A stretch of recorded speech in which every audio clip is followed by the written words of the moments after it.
There we go.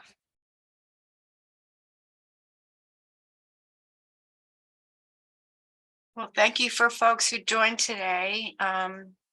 This is the River Management Roundtable for February 14th. Happy Valentine's Day, everyone. We're calling this for your river team and workspace culture. What has changed? And we are starting with this session. This picture should look familiar to some of you. We're starting with this session, a new format for our roundtables. Will be every monthly on the second Tuesday. And the folks you see, anyone who works on rivers is invited, of course. And the new model is that we, instead of having long presentations that were almost like a webinar kind of, we might have really brief ones, but rather more, we'll ask folks questions and we'll base the sessions on the questions that we've been asked, with maybe a few others that we add to the conversation. And so you might see a few slides, but this is mostly about having a discussion about what's going on your river and to kind of compare notes. So it's someone described it like Sunday morning, the news hour kind of meetings where you have some folks who are knowledgeable about river management, but will not be the talking head presenters. Angie, go ahead. Yes, so just as part of our roundtables, we've got some group norms and agreements that are really just focusing on respecting one another and then contributing to the process, knowing when to stay on topic or when to speak up or when to let others speak up. So we just have some group norms here. And I'm Lisa Shimoda with the River Management Society. I'm in Tacoma Park, Maryland. And I'm Angie Furman. I'm the River Training Center Coordinator for RMS, and I'm in the Applegate Valley of Southern Oregon.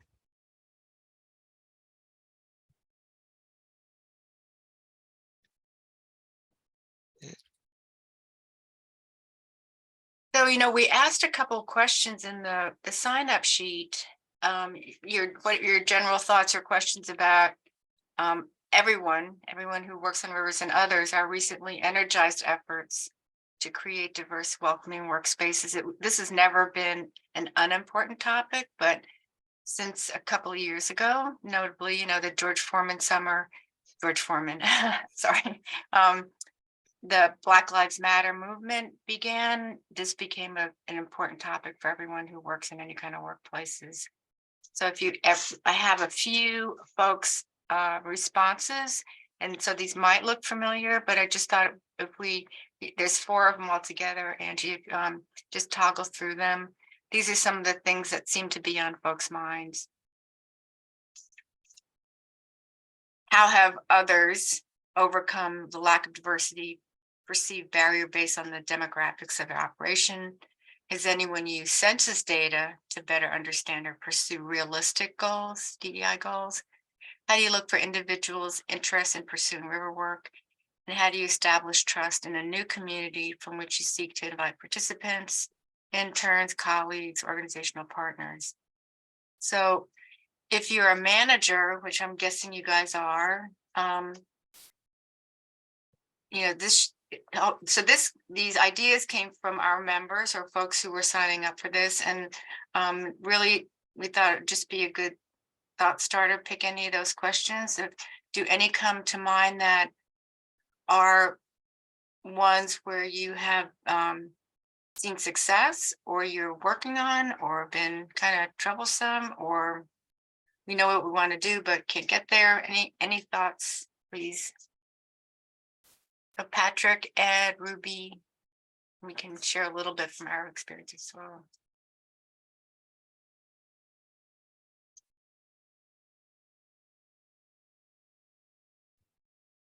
Well, Patrick, go ahead. Well, I was going to say, like everybody, I get my certs in and see what I have to choose from in my hiring process. And this year hasn't been particularly diverse. So I'm not sure how much control I have over that aspect of bringing people on board from different groups to be more representative. Yeah, talk about that control that you have or don't have. Like if you said, I'd like a more diverse group, how might you affect that, or do you know? Or I mean, it's something that we probably wouldn't be thinking a whole bunch about, 5 years ago or more. Well, I think part of it is just having a presence that accepts and acknowledges everybody that we do encounter of any particular group. For instance, we're going to be planning a cleanup during Pride Month this year. That should be getting some publicity as time goes on here. That'll be in June.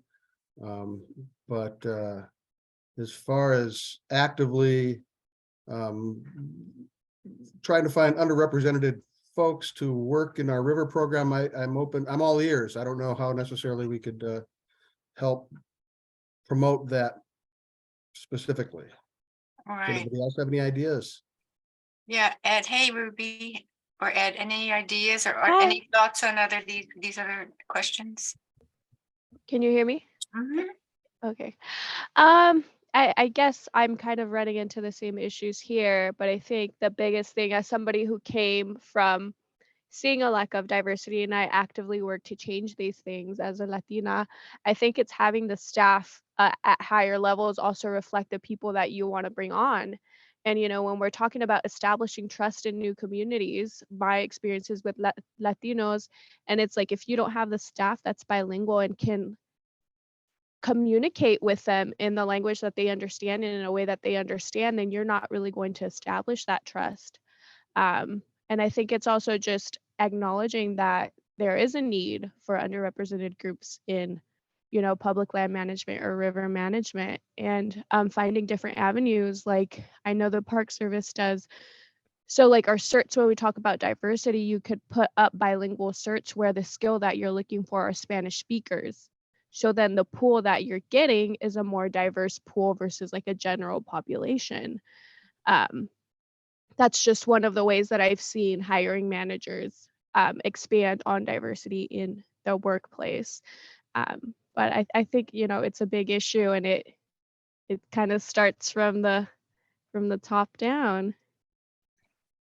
And that's kind of chicken egg too. If there is no one diverse at the top, it's hard to have the top that create a top down thing. I had a thought about asking for bilingual applicants. I mean, it's probably obvious, but it's because you can't say we would like to have African American applicants. You can't say that, right? You can't say we would like to have people who are disabled applicants or gay applicants. So, I mean, it's one aspect of being Latino that can be tapped overtly. Not that everyone who would apply is Latino, but that I never had thought about that.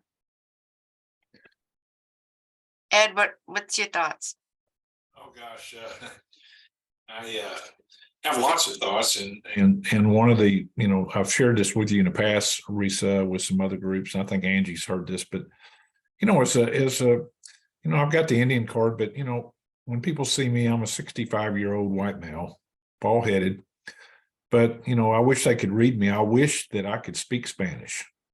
I wish that I understood more familiar with the challenges of today, as opposed to when I was raised up, starting my career out. And at the time, I've had a great run in life, and you can't see it by or judge me by that. But my mother was from the Mississippi Delta, and so I never ever judged the color of skin. We had African American friends in the Mississippi Delta that I would shed tears when we would leave as a young child and have to come back to Oklahoma, where I live, after visiting a grandparent. And I just as an older American, I'm confused, but I also have empathy for the folks that are coming up, because the challenges are much different now than what they were.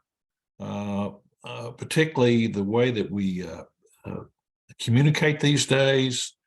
A lot of times it's social media, and so that takes all the verbal inflection out, takes the hand movements out, it takes eye contact out, body language, and all of that. And so it's real easy for people to judge someone as maybe being different thought pattern or different whatever you'd want to say, and that's not necessarily the case. And so one of the things that I'm doing as I've gotten older, I kind of insist that I get to sit in a room, or at least get to talk to somebody where they're seeing me on a Zoom, or getting to watch me move around, because I really want to be a trusted and honest broker in any conversation that I have with any group. And particularly, one of the things that's important about River Management Society, it is the one-stop shop, in my opinion. I'll throw this out just for the record. An edtoid is something that's factually correct in my mind, can't be debated, but others might see it otherwise. But I try to be straight up and try to share everything that I know about rivers with anybody that even looks like they have an interest in rivers. And one of the problems that I have is I talk too much, and they run out of listening skills before I get through. And so, I understand where I am, and I wish I was in a different position.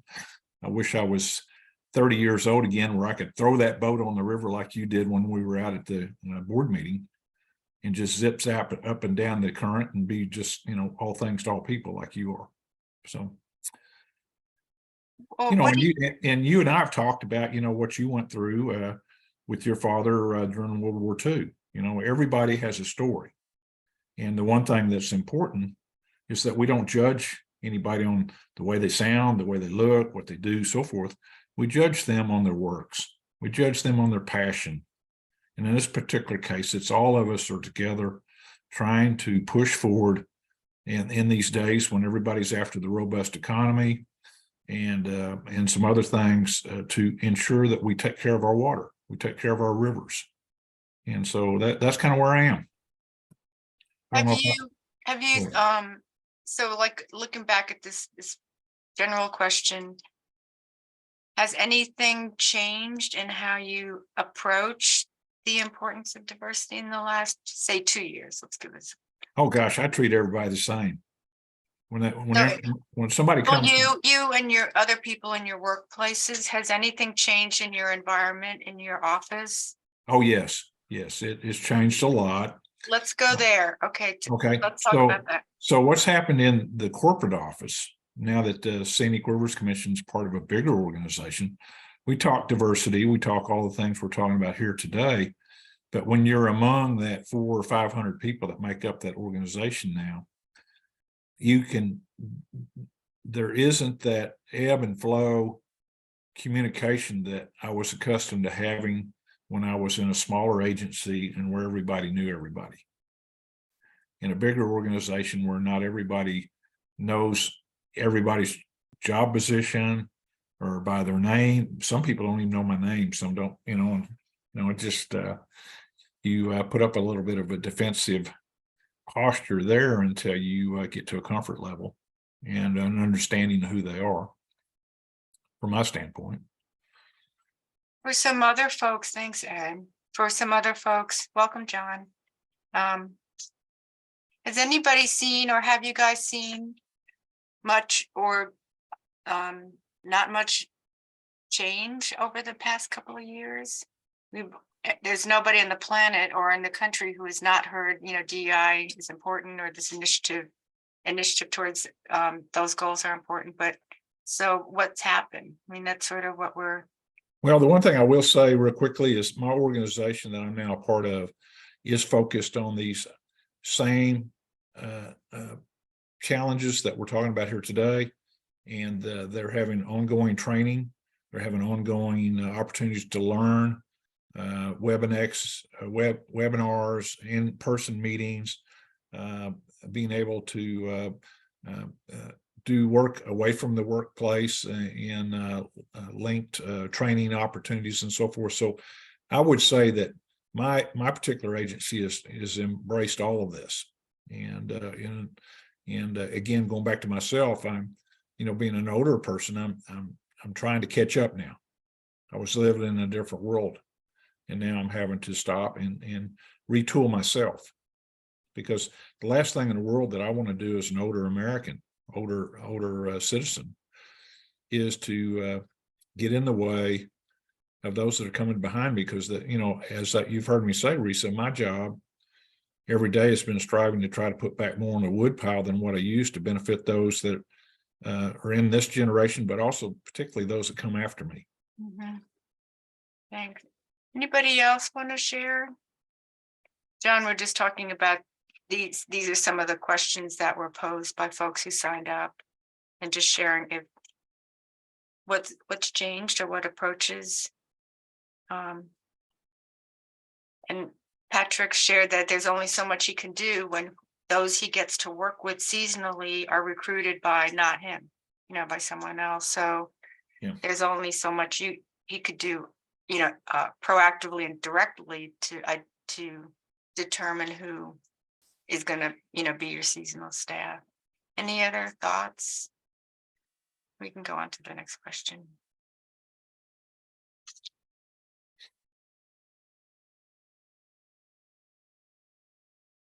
How about this last question? How do you establish trust in a new community?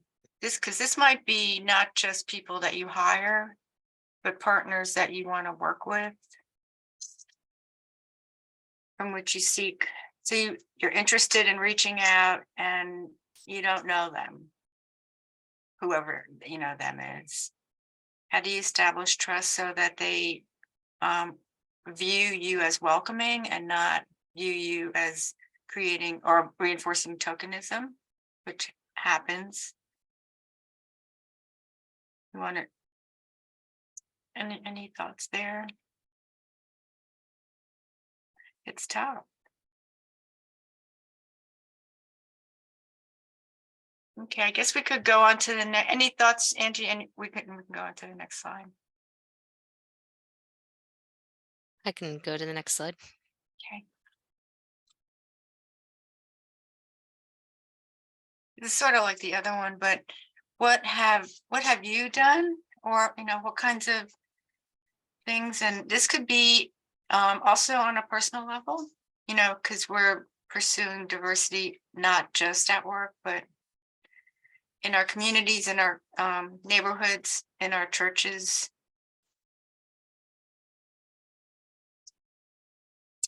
And I'll share a story that was really cool. This is slightly related to work because it's a river thing, but it's regarding my own hobby. And as a kayaker, my paddling club is one of the oldest ones in the country, founded in the early 50s. And like many paddling clubs, has diminished in size because you can do all the things you need to do without a club per se. Learn how to kayak and learn where to get your gear and learn where to go and all that kind of stuff. And those that remain are pretty white and kind of old. I mean, average age is pretty old. So the club has struggled with wanting to develop a more diverse membership. And we have volunteered for a local group near DC, whose constituents are more conservation and science oriented people on the Anacostia River. Not terribly successful. But this past winter, we met a gal who's a program manager it's a group called Soul Track, and they have lots of different chapters, but it's a group that teaches young professionals primarily to do stuff in the outdoors. And what she shared with us was a really successful program with a climbing gym nearby. The climbing gym offered gear, instruction, and not reduced prices, but they to this targeted audience. It's mainly African American in downtown DC, and like city people, they don't have cars because nobody has a car who lives there, but they can rent a zip card, they can carpool. And they did a 6-week program at a really convenient place. And after 6 weeks, they had 12.5 people who liked climbing, and many of whom might pursue it on their own. And after a year, a third of them are still active climbers. So we're going to take that as a model and offer. So this weekend we met with a paddling school, a longstanding paddling school, and they're going to offer a 6-week program, provide all the gear, all the transportation actually to get to these classes. My club is going to do free 1 hour or a couple hour sessions during the weeks for these same 6 weeks. So they'll get 2 opportunities to get exposed to the sport, and then we'll see what happens. But it's different than a one-off. Let's take 30 people to the river, and so they could see how great the sport is. We're going to provide an opportunity, sort of an on-ramp. But it's a way we thought of, not just saying, here, underserved group, try this and hope you like it, see you later, but actually do a program that's sustained and provides opportunities over a long period of time. So we'll see how it works, because the other one didn't work. It just didn't work. So in the workplace, it's different. There's not exactly a corollary for that, but that might. So the idea is to tap a group that may have done what you would like to do in a slightly different way. And this is not philanthropy. It's sampling. It's sampling, just like you get a little baby bar of Dove soap in your mail. They want you to use that little baby bar of Dove soap for a month, and then after that, maybe if you like it, you'll go buy one. It's just like that. But I think it definitely requires a little creativity, so that we're not tokenizing and we're not, just trying to do a one-off thing that we can say we accomplished diversity, or we did a diversity program, where it's really just kind of not terribly effective. Any other thoughts, and from your personal lives, or stories that you've heard from others, or maybe stories that you heard that sound goofy because they didn't seem effective? I guess I had just add, Risa, from your story, kind of from the previous slide, the question about creating like a welcoming environment and not having tokenism, I think, is having more than like one person of whatever that community is. And so I think in a way you guys are building like a cohort or a community of people who are similar to go out and do this sport. I see that a lot right now where I live, with like women's paddling groups in particular, a lot of like women specific paddles to kind of get more women into the sport or feel more confident, I guess. So I don't know. I was just seeing the connection there. Mm-hmm. Yeah. Sometimes we forget, or maybe Ed and I would remember a little bit better because we've been around a little bit longer. But 15 years ago, diversity in this outdoor recreation or the river community was, let's get a couple of women. There are none. So we have come a long way in that regard. Maybe we were extra behind, but you don't hear too much. It's still an issue. It's definitely still an issue, but you don't hear that it's a problem so much. Well, how about let's go to the next slide. There's one more, I think. And this is more, from your own personal experience. And this is another question that we ask. Are there barriers that you have experienced that have slowed or dismissed enjoyment of an open, welcome workplace? And if you're not part of a group that has experienced, a negative kind of generalization, you might have seen others experience it. So it might not have been that you couldn't get into the group, but you might have seen others create barriers. And maybe Ruby, maybe this is because, the result of there not being leadership or support at the top, but some of the things that can happen. Common result of this is someone not returning to a seasonal job. They didn't really feel like it was welcoming to them. That one is a little hard to measure because it's not always, doesn't always get surveyed, documented. Go ahead, Ruby.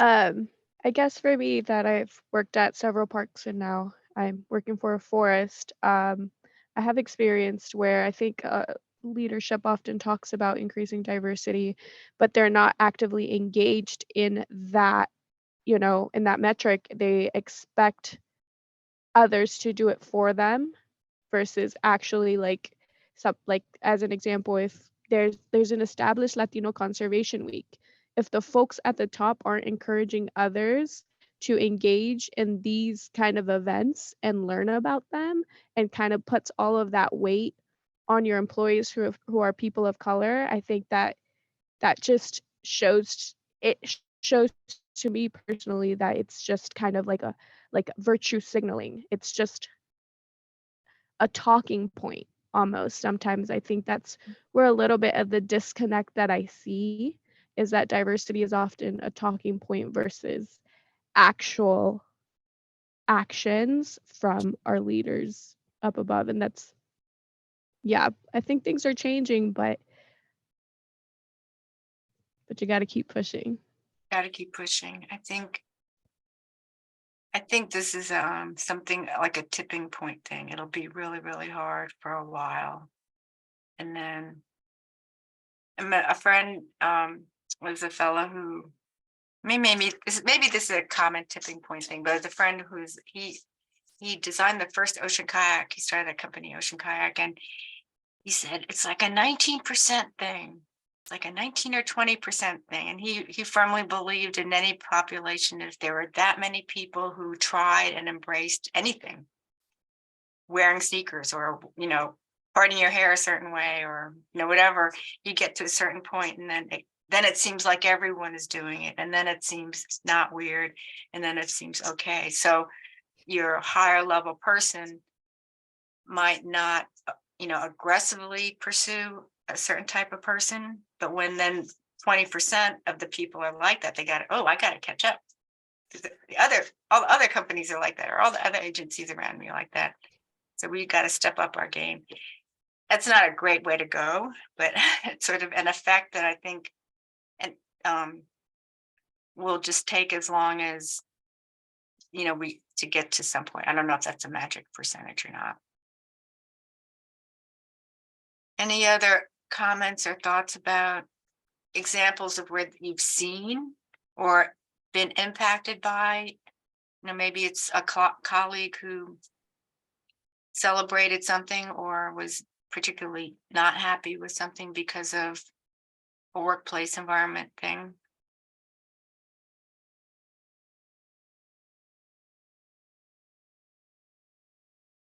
John, anything come to mind, or Ed or Patrick?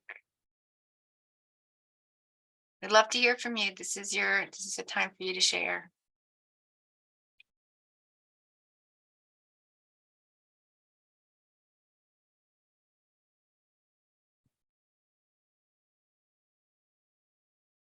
Rob, you're on here too. Any thoughts come to your mind? No, I'm just listening though. Thanks. Good conversation.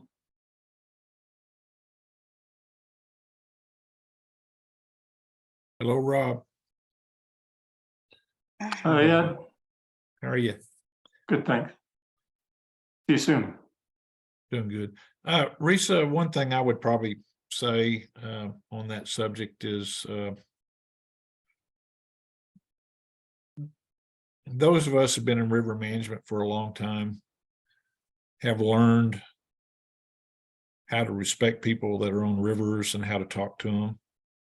And particularly in the Midwest where I am, most of the folks that you run onto the river are people that are similarly or likened in their approach to a river. Now, that's not always true on a Saturday when you have some folks that come out to float as a group and to have a party scene on a river.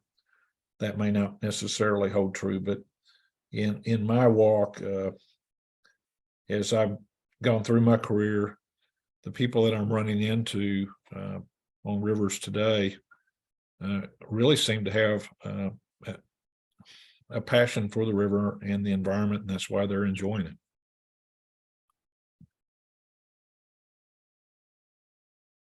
Well, to this point, Ed, one thing that I was thinking of as you were speaking before was for someone to meet you and see you and make judgment or generalization about what you are based on what you look like.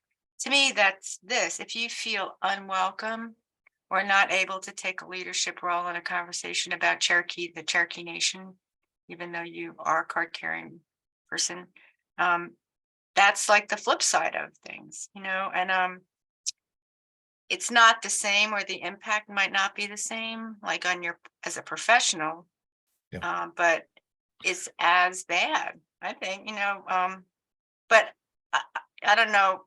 That's a hard one to get around.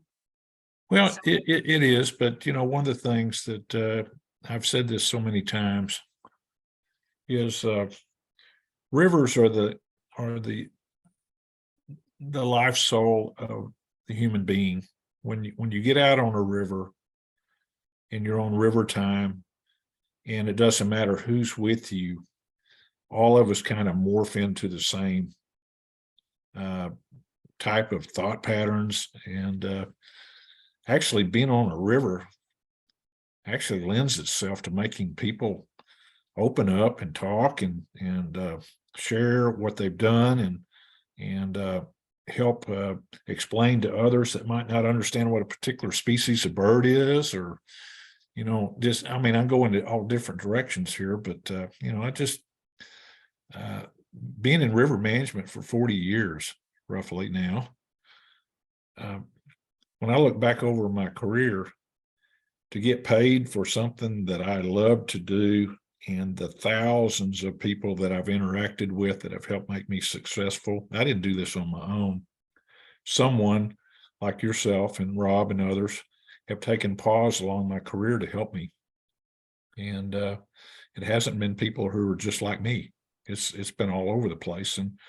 And one of the first people that I recall working with in the river environment was from back east. I won't name his name, but he was openly gay. And I remember that a number of us that were river managers from different states, he was a river manager from a Northeast state. And when he got cancer and passed away, it had a devastating impact on us. I mean, we never even judged him for anything other than he was just one of our fellow river managers and somebody that we'd grown to know and love. And when his passing occurred, it was just like we lost someone in our family. And that was back in the late 80s. It might have been early 90s. I'm sorry, but it's sometime that time span. So anyway, that's what I'd observe is anybody that's worked on rivers for any time at all, they've learned how to read people that use rivers and to get to know them and to be trusted. That's one of the things. That's the only thing you can bring to a relationship is to be what you say you are, and make it where people feel comfortable to be around you and trust you that you're going to help them. Well, and I think the barriers that we see, the type of barriers that we see on the screen are those that people encounter or think they encounter before they get a chance to know the person. Right. So that becomes a filter, or that becomes a diversion or a distraction. But so it's getting past that or dealing with it so it doesn't become an impediment. That's what we're trying to do, because it is an impediment. Like the person you're talking about, Mm-hmm. I bet, there may well have been instances in his life where he was there was some speed bumps related. There wasn't any speed bumps on the river movement. No, I know. So that's what I'm trying to say. That's what's cool about rivers is that man, we all have fun on rivers, and we all become a collective group when we're out on rivers. I've never seen anybody have a bad time on a river. And if there were well-intended folks that were with them going down the river, none of that crap ever happened. Now, that's not to say somebody don't flip a boat over or go under a strainer or something. But what I'm talking about is people being openly rude or demeaning or judging somebody. I've never seen that. It's one for all and all for one. Cool. Well, any thoughts or anyone want to share anything about what they might have encountered? Okay, I guess we can just move on then, Ange.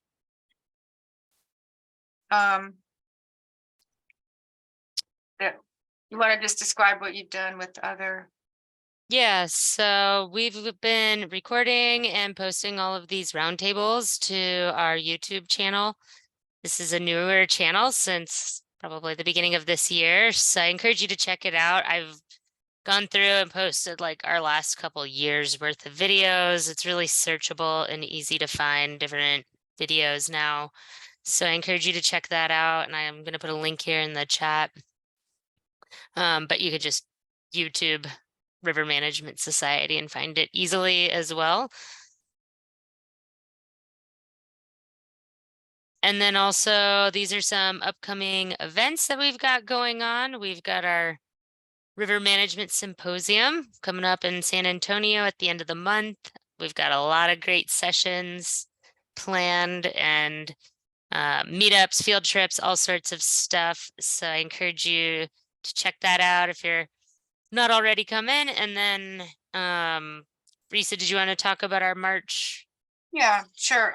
Again, we'll have a round table that's kind of like this format next month, and it'll be instead of a workplace culture topic, we have on the river topics, workplace culture topics. So it'll be the former, and this one will be on woody debris, because that depending on if you're a avid kayaker or you're a fisheries biologist, you might have different opinions about the value of woody debris, but also who's responsible for their effect on habitat and infrastructure, public safety. And this has become more of an issue, like the trees you see, that's a Harpeth River in Tennessee, and those trees came down because they've had so much rain after a huge deluge, and the trees just get loose and they come on down. And in that particular place, people were fussing for a long time about who was responsible for dealing with them. And you could see then when tubers are going through, it becomes a danger. So we'll talk about that. Next. And then lastly, I'm going to share a link to the survey. We'd love to hear any thoughts that you have for today about today's session. I just put a link to that in the chat. And we'll be following up with recording info, and yeah, and I'm going to stop recording.